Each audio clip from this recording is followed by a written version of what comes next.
আছে। আবার রোনালদো যেটা বলেছেন কথা সত্যি রে ভাই, 38, 39, 40 ডিগ্রি সেলসিয়াসে আপনি আসলেই ওই স্প্রিন্ট দেওয়া সহজ কথা না। এখন বলবেন যে ঠিক আছে মেসি তো ওয়ার্ল্ড কাপ জিতেছে, এখন ওয়ার্ল্ড কাপ মেসি যখন কাতারে জিতেছে, কাতারে একটা দিনও ওই ইয়া থেকে শুরু করে যেই দিন ওয়ার্ল্ড কাপ শুরু হয়েছে তার শেষ হয়েছে সেই পর্যন্ত একটা দিনও টেম্পারেচার 38 ডিগ্রি ওঠে নাই করে ভাই।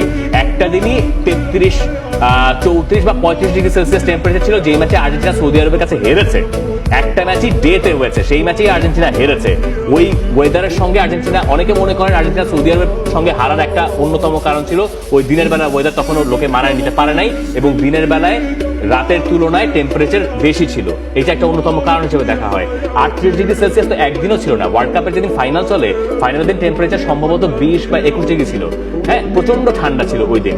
এখন ঠিক আছে ফ্রেঞ্চ লিগের সহ্য হবে না, ফ্রেঞ্চ লিগ একটা মজা করে উত্তর দেবে, এইটাও আমি বুঝি। ফ্রেঞ্চ লিগের এই উত্তর দেওয়ারও রাইট আছে, ফ্রেঞ্চ লিগে ডেফিনেটলি উত্তর দেওয়ার রাইট আছে। সেই সময় তিনি পিএসজিতে খেলতেন লিওনেল মেসি, সো মানে they have all the rights.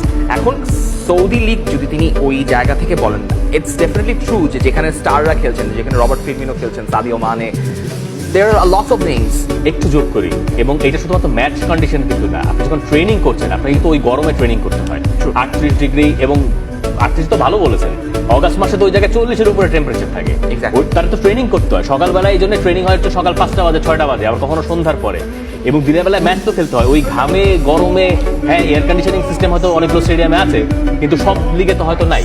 এখন এইগুলো বৈরী পরিবেশের এগেন্স্টে গিয়ে খেলা, ইউরোপিয়ান ফুটবল একরকম, এশিয়ার ফুটবল একরকম, এটাই স্বাভাবিক, খুবই স্বাভাবিক। কারণ তো ধরেন মেসিকে জিজ্ঞাসা করা হবে যে এমএলএস এর কোয়ালিটি বাড়ছে কিনা, এমএলএস আসার পর মেসি কি ইম্প্যাক্ট ফেলছে, ওরা মানে ইউএসএ ওইটা নিয়ে চর্চা করবে, ওইটাকে তারা প্রমোট করবে, সৌদি আরব তাদের লিগকে প্রমোট করবে, ফ্রেঞ্চ লিগ তাদের লিগকে প্রমোট করবে। কিন্তু এই ফাঁকে আমরা যারা ফুটবলের ভক্ত আছি, এরা এগুলোর দেখে আমরা তামাশা নিতে পারি, আমরা মজা করতে পারি, কিন্তু এর বাইরে এগুলো নিয়ে খুব সিরিয়াস হওয়ার সুযোগ আসলে ওই অর্থে না।